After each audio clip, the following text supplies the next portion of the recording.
Hello friends, this is Worm, and it is Monday, but we are not going to do an exotic recrafting episode today because I wanted to talk about tomorrow's live stream and the exotic mission reveal, and specifically going to be talking about the exotic missions and the 3 contenders for which of the 2 missions are going to come out of the 3 that have been in Destiny 2. But with that being said, I appreciate your patience over the past about week or so. It's been a difficult week. We had the passing of a family member. So we had a funeral to attend to. My son got very sick, and he's just now kind of recovering from it. And of course it was Easter, so lots of big stuff going on. In fact, I'm not feeling too well myself, but we are going to do this anyways. But so yeah, thank you for your patience. And with that being said, let's talk about the possibility of what's coming tomorrow. Well, I guess technically next week, April the 9th. But what's going to be happening tomorrow on the live stream, which is of course the reveal of 2 returning exotic missions. Now, there are 3 exotic missions that make sense to bring back, and of course we're only getting 2 of them. Those exotic missions are Harbinger, which had Hawkmoon, 0 Hour, which had Outbreak Perfected, and the Whisper, which had Whisper of the Worm as its exotic weapon. And I think there's a lot of different ways that we could look at this. And this isn't really a prediction video trying to say, oh, it's going to be this one or this one. This is just kind of looking at each one and the possibility of each mission, as well as maybe some potential, like, you know, updates to the weapons and stuff that we could see. So yeah, starting off, I want to talk about the Eververse store show that we're getting a Whisper of the Worm ornament a little bit later this season. That's led to a lot of speculation that this weapon could be coming back. While I do think that there is a really decent chance that it comes back, I think that also just because a ornament is in sword does not necessarily mean that that weapon is going to be made, that exotic weapon is going to be made craftable. It could just be getting a sizable buff. I don't really know. I just wanted to put that out there. But with that being said, the first thing I think I want to talk about in terms of these exotic missions and the exotics themselves that, you know, that accompany these missions is of course location. Now, in 0 Hour, we were within the last city. I mean, we were literally at our back door. Within the Whisper, we were on Io, which is a Sunset Destiny 2 location. And of course, with Harbinger, we were on the European Dead Zone. And I think that if you just look at this, the odd man out here is going to be Whisper, the Whisper and Whisper the Worm. Reason why, of course, it takes place on Io. Io is no longer in the game. The other 2 locations are still in Destiny 2. Like, obviously, we still have the last city. We still have, you know, Earth. Still have the EDZ and stuff like that. So, you know, it just kind of makes sense that that based on this one fact alone, that's the exotic missions that would be coming back are 0 Hour and Harbinger. But I think it's also important to remember that just because a certain area isn't in the game does not mean Bungie does not make a sell location for a specific mission or maybe a dungeon or something like that. And the reason why I bring this up is because think of things like King's Fall. We cannot just go and casually explore the Dreadnought anymore, but King's Fall is still in the game. We have things like Warlord's Ruin.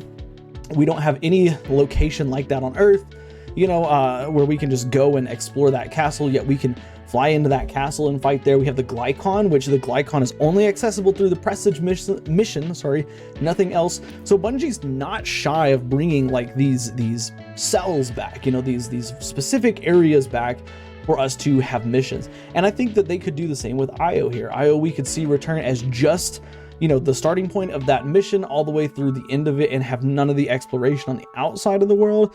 Like, I think that that's a possibility. So I don't think that anybody should just be jumping up and looking at locations saying, oh, well, the only one that makes sense to bring back would be 0 Hour and Harbinger because Io's not in the game. Because that's not how Bungie operates. But that is something that I did want to bring up. Is it possible that Bungie gets lazy and decides, hey, no, we don't want to bring that back because we just don't want to bring back Io and it's a big mess? Like, I guess it's possible. But moving on from just that, I think the next thing to take a look at is, of course, the iconicness, the iconic stature of these weapons. Of course, Hawkmoon, Outbreak Perfected, and Whisper of the Worm are all very iconic weapons in Destiny 2. I mean, they're all D1 weapons. You know, we had, of course, the PlayStation exclusive Hawkmoon. We had Outbreak Prime, which came with the Rise of Iron, which is now Outbreak Perfected. They're the same weapon, though. And of course, we had Black Hammer, which turned into Black Spindle, which turned into Whisper of the Worm. Now heavy weapon, like that weapon's been through several iterations. But which of these two are the most iconic to Destiny's history? And I think that a lot of people you could make an argument for all of them. You know, why Hawkmoon is the most iconic, why Whisper is the most iconic, why Outbreak is the most iconic. But I think that in the grand scheme of things, the one that I think is at the very, very top is probably Outbreak Perfected. Outbreak Perfected, when it launched in Destiny 1, when it came out with a raid, like it was a fantastic weapon, super strong. It's a weapon that I continuously recommend to people to pick up from the exotic kiosk if they're new to the game. It's got great perks. It's got a great, and you know, the looks of it are fantastic. It feels so smooth. It has ad clear. It has boss damage. It has literally everything you want in a primary ammo weapon. It's a phenomenal gun, but also it holds that iconicness because it's like a staple gun. You know, everybody had it back in Rise of Iron. Everybody had access to it, I should say. Back in Rise of Iron, it was a beloved weapon back then. It disappeared, and then it came back in Season of the Drifter, whichever one that was, Season of Gambit, whichever that season that was. But it came back to us then. It had a really awesome mission. We'll talk about the mission here in just a second. But it makes the most sense that is probably, of these three weapons, the most iconic of these three. But then we have Hawkmoon and Whisper of the Worm, and honestly I think that the second most iconic is probably Whisper of the Worm.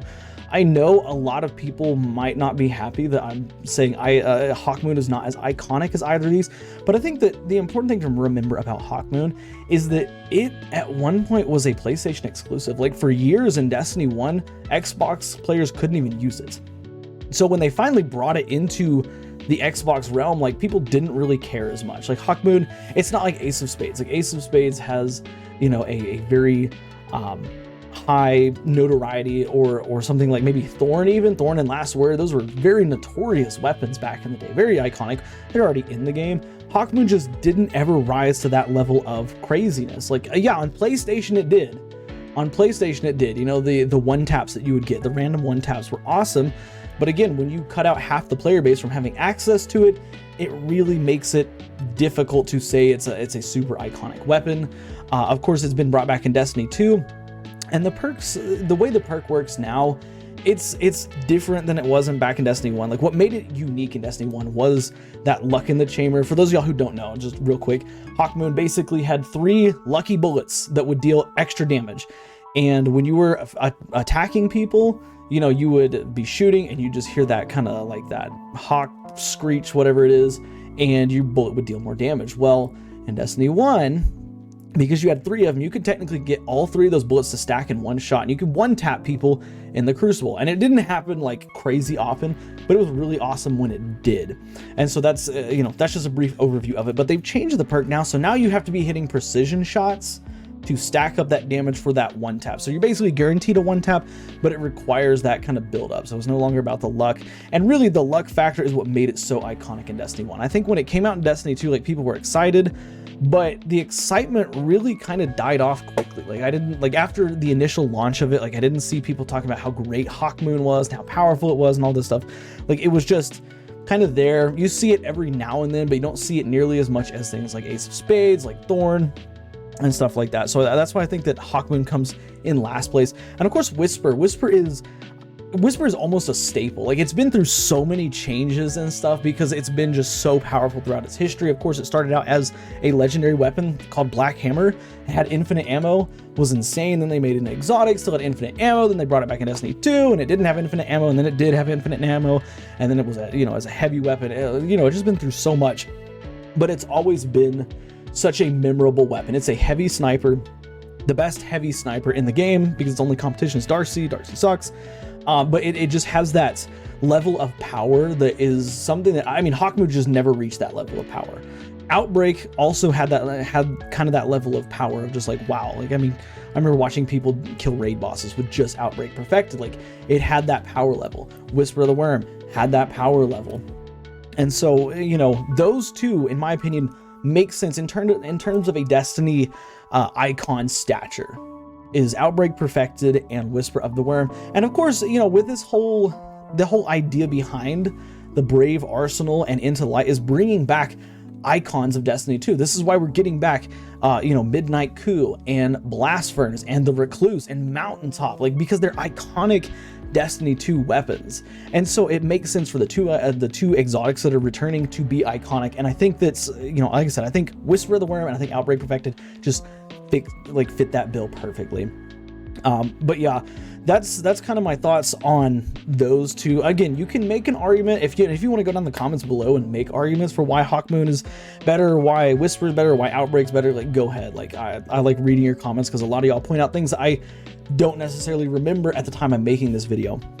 But yeah, and I think the last important thing to look at is the craftable feature of it. And I think that Hawkmoon is kind of gonna be out. I know we said this isn't really like a predictions video, but it's not a prediction. But my thought behind Hawkmoon already has random roles that are competitive in today, like in the scene today. Outbreak and Whisper do not. Like, they are stagnant roles. Like, anytime you have Outbreak, it's always the same stuff every single time. Same thing with Whisper.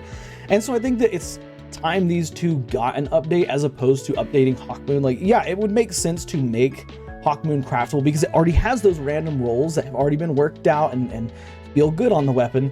But I think that rather than getting a exotic craftable weapon that we've already had, not craftable, but already had, random roles on before, instead of getting an exotic weapon that has never had craftable roles, like, I would rather take the exotic that's never had craftable roles and make it more relevant in the pool today. So with Hawkmoon, it has its random rolls. Xur still sells one every weekend. In fact, Xur is selling a certified god roll this weekend. Go pick it up if you haven't already. But yeah, that's the kind of the last thought in terms of like the competition between these. Now I just kind of want to look at some of the random rolls that could potentially be coming, because this is another area where I'm a little bit confused on what Bungie could possibly do. Take Whisper for example. It's exotic perk, landing 3 rapid precision hits will reload the magazine, and it pulls 1 from reserve and 1 from thin air. So basically you can extend your ammo a really long time because it gives you that free round. I don't really know what perks make the most sense to have on that weapon aside from Mulligan. Of course, if you miss a shot, reloading it back into the magazine can help you recover that constant damage chain. Boom, boom, 3 shots, whatever. But other perks I think could put, maybe be on not Black Hammer, Whisper of the Worm. I want to say Triple Tap. I really want to say Triple Tap, but I don't think Triple Tap will, because if you add Triple Tap on top of its exotic perk, like, you are basically going to have almost infinite ammo, which is incredible. Maybe they do, because it's technically not infinite ammo. That's one of the reasons why it was nerfed, because I didn't like that it had infinite ammo. But it's that principle and that idea behind it there. So Triple Tap maybe. I could see Precision Instrument being put on Black Hammer. Whisper of the Worm. I'm going to call it Black Hammer forever now. But Whisper of the Worm, that could be a really strong option. As you're shooting shots, your damage get even more powerful. Plus the Catalyst, Whispered Breathing, it gives it even more power. I think that these would be 2 really good options. Of course, Mulligan still being there, I think would still make sense. But in terms of other perks, I don't really know what other perks would work well on it. You could make an argument maybe for like Snapshot, but again, Snapshot, not really a PvE perk. That's more PvP, and I don't really see people using this weapon inside of PvP. Other perks, any Rapid Hit maybe. I don't know, Rapid Hit could be one, as you're landing shots, you're getting that ×5 stack, you're getting more stability, so it's easier to land those follow-up shots. Maybe that's something we could see on Whisper of the Worm, but that's kind of the couple perks ideas that I had that might be coming on Whispered. Moving on to Outbreak Perfected. It's a pulse rifle. Obviously, it has Outlaw currently. I think Outlaw should definitely come back. I think that another really awesome perk that we could see on Outbreak, because it's a pulse rifle, Rapid Hit, like, this is just kind of a no-brainer. One of the things that makes Outbreak so unique is, obviously Outlaw precision kills make the nanites, but also landing rapid precision hit spawns nanites that will increase your damage. I think adding Rapid Hit on top of that so you get a faster reload just makes sense. So having Rapid Hit on there, I would also argue that maybe Vorpal would be a strong option. It is it's a primary weapon anyway, so it's already doing 20%, so it's already got like that 20% buff that comes with Vorpal, plus, you know, the nanite damage. I mean, you could look at maybe stacking your damage incredibly high with Outbreak. I think that also some PvP roles could be present here. You know, maybe Snapshot comes along, you know, maybe something like Eye of the Storm would make sense. Again, from a PvP standpoint for Outbreak Perfected. You could also maybe do something crazy like triple tap, you know, that way you can just shoot forever, so to speak. You know, you're constantly proccing triple tap or 4 times the charm on the weapon, so that you can just shoot and shoot and shoot. I think that would be a really neat combo, or a really neat perk that we could see on it. And again, maybe Precision Instrument. You know, Precision Instrument, to my knowledge, is only on scout rifles and hand cannons. Maybe Outbreak is the first pulse rifle we see with Precision Instrument. Although I would say Vorpal is probably just better, again, because it's a primary ammo weapon. But yeah, that's kind of that. And then Hawkmoon, of course, Hawkmoon already has its random rolls. You know, Eye of the Storm, Snapshot, Moving Target are a couple of them. I think it has Hipfire Grip on it as well. I don't remember all of the exact perks. Opening Shot, that's another one. I don't remember all the perks that Hawkmoon can roll with, but I think that those are like all the rolls that it has currently just makes sense. You know, maybe if you wanted to, you could throw on like Outlaw, even though Outlaw would kind of go against the grain of the weapon, you know, where you have to use all your shots. I think it could still potentially be an option there for players that want that. Also, again, hand cannon, rapid hit, getting that increased to stability as you're shooting. You know, why not? But yeah, I don't know. That's kind of just my thoughts on the weapon perks and stuff that we could see. You know, as for my weapons that I hope to see the most, Outbreak is definitely on there. I like Outbreak a lot. I love Outbreak. It is a very, very fun, it's a very good weapon. But I think the other weapon I would want to see is probably Whisper the Worm. Again, Hawkmoon, it already has its random rolls. It's already, you know, a decent weapon. These two weapons, Outbreak and Whisper, they need to be updated. And so that's why I think that those two, of course, oh, I forgot, of course, the fun factor of the missions. Hello, Worm, duh.